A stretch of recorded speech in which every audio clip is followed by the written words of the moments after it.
Hello and welcome to the Ridiculously Good VA Show with Tracy Daviero. If you are a virtual assistant or want to be one, this is the place to learn the tips and tricks you need to become a ridiculously good VA. I've been a part of the VA industry since 1998, and I'm excited to get to know you and help you build an amazing business. Let's go. Hey there, welcome to another episode of the podcast that teaches you how to be a ridiculously good virtual assistant. Today I want to talk about the best services to offer as a VA. And today's quote is from Walt Disney. The way to get started is to quit talking and begin doing. What services do you do in your VA business? How did you choose them? And why did you choose them? Let's talk about that today. Let's go. Today's topic is a question I get all the time from both new and experienced virtual assistants. What are the best services to offer as a VA? This question normally comes up because VAs want to stand out. They want to get noticed. They want to attract clients who are excited to work with them. And they want to know that they're building a business around services that are actually going to sell. Good concept, right? But sometimes it also comes up because VAs are looking to see what's popular. I gotta tell you, that does not matter. So in today's episode, we're going to talk about, or we're going to look at what makes a service the best for you, how to choose what fits you, and I'll also share some of the most in-demand services right now in the VA industry, and hopefully they are a fit for you. I'll also leave some thought space for you to reflect on your own skills and preferences as we go through today. And make sure you stick with me right to the end because I've got something special to help you package up your services in a way that attracts the right clients for you. It's my packages workshop, and I'll tell you more about how that can help you once we get through today's episode. So let's begin. Why choosing the right services matters. Offering the right services can actually make or break your VA business, and here's why. Number one is demand. Some services are consistently in high demand, which means that clients are always looking for help with them. If you offer those, it's easier to find work and to find clients. Number two is sustainability. You want services that you actually enjoy delivering. Burnout comes very fast if you are doing work that you don't like or you don't feel confident doing. Number three is profitability. Not all services are valued equally. Some are considered more specialized and can command higher rates. And fourth is growth potential. Certain services naturally lend themselves to packaging or retainer agreements or project pricing and even team-based work later on. So that makes it easier to grow your business without constantly chasing new clients. Think of it this way. The services that you choose are the foundation of your business. If they're solid, everything else just becomes easier. Now, before I list off a whole bunch of popular services, I want to make something really clear. The best service isn't always the same for every VA. It totally depends on your skills. What are you good at already? What comes naturally to you? Your interests. What do you enjoy doing? If you're bored, you are not going to deliver your best work. Your clients' needs. Who are you working with and who do you want to work with? What do they value most? And the market value of the services. Are people willing to pay well for this service?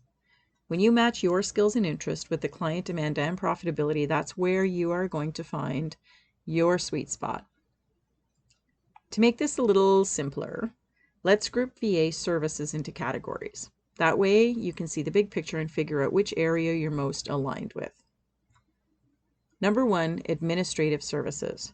These are the classic VA tasks like inbox management, scheduling, calendar organization, data entry, document formatting, travel booking, that kind of thing. These are really the basis of a lot of VA work, and they're always in demand. The downside is sometimes they're seen as basic or like entry level, and that can lead to lower rates if you don't package them properly. But also, if you think of them in your mindset as lower sort of tasks, that's going to happen as well. So you have to think about what you do as your expertise. When I first started my VA business, I offered financial type of services because that's what I had done at my last job. Basic bookkeeping, data entry, reconciliations. I worked with a colleague who was an accountant, but I didn't like doing this stuff. And I definitely wasn't skilled enough to be a full service bookkeeper. So I had to find other skills that if I wanted to continue my VA business, I would need to start using as my services. Over the years, I shifted to client care, email and phone support, managing payments and documentation, that type of thing. And as I took more training, I moved to email management and then virtual event management and affiliate management, all of which I loved. So the transition was good, right? Number 2 is customer service and client care. This type of thing includes managing client communications, handling support emails, responding to customer inquiries, onboarding clients, maintaining community groups, that type of thing.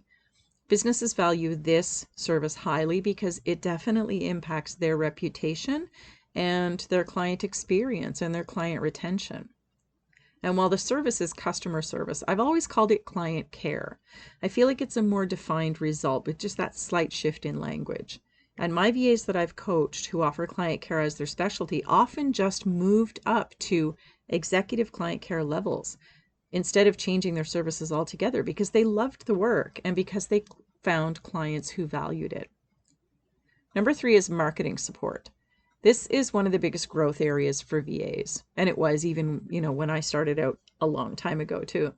Think social media management, email marketing, blog formatting, content scheduling, basic graphic design, or even podcast support. Marketing is an ongoing and essential piece of every business, which means that clients often want this type of service on a retainer basis. And marketing is so important for business, and so many people do it wrong, they want to outsource it, or they know that they should, or that they can outsource it. So offering marketing support is a great way to specialize and package very specific services for your target market. And the cool thing about marketing is that you can learn it easily, for sure, and you can even just offer what you want. Like I did email marketing and affiliate marketing, and I left the social media, blogging, graphics, and other stuff to other VAs who loved that. There are enough differences between each of these marketing services that specializing is absolutely not unusual. Number 4 is tech and system support. If you enjoy learning software, this is a really good niche. Services include setting up CRMs, automating workflows, managing email platforms like maybe ConvertKit or MailChimp, updating websites, or setting up landing pages. Tech support tends to command higher rates because not every VA wants to dig into the details of platforms, tools, and software, right? And it can come with its own challenges, like figuring out maintenance packages or constantly looking for new clients. That's the bummer for me. And also, there are so many platforms out there. Which one do you pick, right? But the technical nature of these kinds of services can really be in demand. And as such, clients are going to pay more for them, so you might need fewer clients. I guess the key is to find platforms that you love working with and then look for clients who use them. Number 5 is project management. This is an excellent choice for VAs who are organized and who love overseeing things. You might manage launches, coordinate teams, track deliverables, or make sure that some sort of timelines are met. And clients pay well for someone who can keep their projects running smoothly, especially when they're very busy. As their business grows, your client needs this kind of support. There's always more to do and often more people to deal with to get it done. Every good business has a project manager, and seeking out clients who are maybe medium-sized businesses or in growth phases are really ideal to offer this type of service. Number 6 is specialized services. These are the high-value skills that allow you to stand out. They deliver something, right? Like podcast editing, bookkeeping, copywriting, paid ads management, or video editing. These often require some kind of additional training or experience, but can be extremely profitable. And certainly, if you like doing any of these things, then that's your jam. It's really important, right? Be really careful, though, about taking training to offer a service. Selling something you've never done before can be extremely challenging. And if you are taking training, try to be sure that in there it includes some training on how to market the service or whatever you're learning afterwards. Freelance U is a really great option for doing that with their training. But you want to be really cautious. Don't learn social media to offer social media services. It can be really hard to get clients out of the gate when you don't have experience. So look for what you want to do, Make sure that you're bringing in income and do your training when you already have revenue coming in. You can shift just like I did 1,000,000 times. So now that we've looked at kind of categories, how do you decide what it is that you want to do? Well, you do a skills inventory. Write down everything you're good at, not just work-related stuff, but personal skills too. Your education, your experience, your hobbies, your interests. Whatever it is that you are capable of doing, put that down. You might need a lot of paper. And then next is highlight what you enjoy. Circle the things or highlight them, things that you would happily do for hours. Maybe the things that you would do for free. Some people say that to me. I'm like, well, I still don't want to do it free. But then research the demand. Look around in the conversations that are happening online, in the job boards, talk to business owners, on social media. Look to see what people are asking for. Is there a demand for the things that you love to do best? And then match them up. What is the overlap between the skills, your level of enjoyment, and the demand of the clients where you want to take part? That's where your best services are going to live. And then, of course, like anything, you have to test and refine. You start offering it, you see what people hire you for, and you adjust as you go. Nothing's perfect right out of the gate. And that sometimes is the thing that's the most challenging for us, is we want to make sure that we do something and then people hire us exactly the way we sort of mapped it out on our head. And sometimes you need to make a few tweaks along the way. So be ready to do that too. If you've done my skills inventory before, that's kind of what we're talking about here. You really think about everything you know how to do. There's so much. And then you just pick what you want to offer. Remember I told you I started my work doing finance stuff because that's what I did in my last job. We don't even think about everything we know. We often just think about the last thing someone paid us to do. And that was what I did. I didn't like it. I happened to be capable at it. I wouldn't say I was amazing at it. I was working with somebody who was very qualified, so that was very helpful. But when I started to do my own skills inventory and look at all of the things I had learned previously, all of the things that I had to bring to the table, that's what I'm telling you to do now. That's what the skills inventory exercise is. You have so much more to offer than what your last job was. You have so much experience, you have so much knowledge, and you have so much training, whether it was related to a job or a volunteer experience or education or just your general life, right? Your skills inventory will help you see that. So let's talk about trends. What is trending now in 2025? Here are some services that business owners are looking for help with. Social media management, especially things like short-form video editing and scheduling across multiple platforms. A lot of people want to be visible, and visibility comes with a little bit of, different forms of content for each platform. And sometimes that takes a specialist to get that done for them. Email marketing, like setup automation, list growth strategies, podcast support, editing, publishing, show notes, guest coordination if they do interview shows, community management like Facebook groups or maybe membership platforms, online launch support, webinars, challenges, digital product launches. There's lots of marketing stuff like that around. Content repurposing, taking blogs or videos, podcasts, or anything and turning them into multiple content pieces. Really, really good skill, by the way. Bookkeeping support in QuickBooks or Wave or FreshBooks. Graphic design, basic Canva design for branded content or detailed, InDesign and Canva and all those other platforms that I don't know about in terms of graphic design. These are really in-demand services that you probably fit into somewhere. Do you need to offer all of these? No, of course not. This is a list to choose from, right? I strongly recommend against offering too many things. You guys know that. I say do not have a laundry list of services. Get really, really clear. If you can pick 3 to 5 really strong services, like in a category like that are complementary and that align with your skills and the clients that you want to work with, then focus on packaging those into a way that shows value. So let's talk next about some mistakes that VAs make when choosing their services, because I just kind of want you to avoid them too. Number 1 is the laundry list, offering everything under the sun. Clients want specialists, not generalists. And that doesn't mean that they don't want general admin. What they want is to pay for a deliverable, a result, right? And pinning that result down is going to be the difference between you and the other VAs who haven't figured that out yet. That's why you stick with me here. Number 2 is choosing services you hate just because they're in demand. Hi, bookkeeping, social media, all the things that I don't like to do. That is a fast track to burnout. If you think you're offering a service because it's what your clients need, but you don't love it, don't plan to do it. Not even once. Honestly, trust me on this one. If you want to know why, let's talk about it. Number 3 is undervaluing the kind of tasks that you do. Just because something feels easy to you does not mean it's not valuable to clients. In fact, this is one of the most important lessons I've learned in my VA career. And here's the quote. The thing that comes easiest to you should be the thing that you charge the most for. Let me say that again. You should probably write it down this time. The thing that comes easiest to you should be the thing that you charge the most for.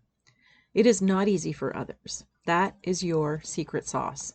I didn't know this. Someone had to tell me this. And I'm telling you now. Number 4 is not updating your services. Online industry changes so quickly. What was hot 3 years ago may not be in demand right now. It doesn't even just apply to tech or marketing stuff.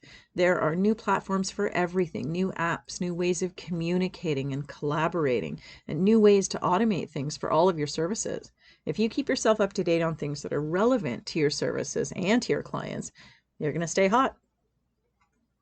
And finally is ignoring profitability. This is a really important one. Some services can be time heavy with low returns if you don't package them right. And this is one of the reasons that I highly recommend pricing out your tasks and your services and your projects, everything you do in detail. You need to know that a package is profitable and that you can grow it when you need to or when you want to. So all of this brings me to one of the most important points. It's not just about what you offer, it's about how you offer your services. Clients don't usually think in terms of, I want 10 hours of admin support. Even though you've probably had so many conversations about hours with clients, it's honestly not what they want. They think in terms of outcomes, but you need to guide the conversation there if the conversation starts with them talking about hours. Things like, I need someone to keep my inbox under control. I need my social media handled so that I can focus on working with my clients. I need someone to make sure that my launch runs smoothly. That's where packages come in, right? And by bundling your services into outcomes, you make it easier for clients to see your value, you move away from trading hours for dollars, and you position yourself as a partner in your client's success, not just somebody who does the stuff they need to get done. So if you're constantly telling your clients how long things take to do, you are always going to be a slave to your clock or to your time tracker. Instead, switch to talking about what you will do for them. It's ultimately what they want, and it's up to you to change the language around it. I think that's really, really important message from today's episode. So write that one down too. Gosh, there's a lot of writing today, isn't there? So if today's episode is resonating with you and you're thinking, okay, I know what services I want to offer, but how do I actually present them to clients in a way that makes sense and helps me get clients? Then my packages workshop is exactly what you need.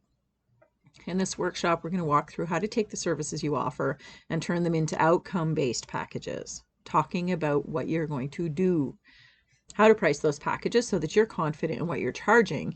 It's so much easier to sell something when you understand why the price is what it is. And then how to communicate your packages to potential clients so that they see the value. That's the important part of it. That's the marketing piece of it, right? That's how you talk about what results you're going to help your clients get. And this is not theory. You're walking away. This is a live workshop. You're walking away with real ready-to-use packages that you can start offering right away. So if you are ready to look at packages and start attracting clients who value what you do, and who are looking for those deliverables and not just hours for money, you're going to want to sign up for my packages workshop in November. I have registration opening next month on a series of workshops that I'm doing this fall, and that is one of them. So you can go to yourvamentor.com/links to look at all of the details as when they come available. But that is it for today's episode. I think I gave you a few things to write down, right? The best services to offer as a VA, your best services. We talked about why choosing the right services matters, the categories of services that are out there, and how to decide which ones fit you best, and the importance of packaging them in a way that your clients understand and value. And remember, the best service is one that matches your skills, your interests, and your clients' needs. It's about what you do and what you love to do. And of course, when you package it well, you're going to stand out in that crowded VA market. That is all I've got for you this week. I'm Tracy Daviero, the Confidence Coach for VAs. I'll see you next time.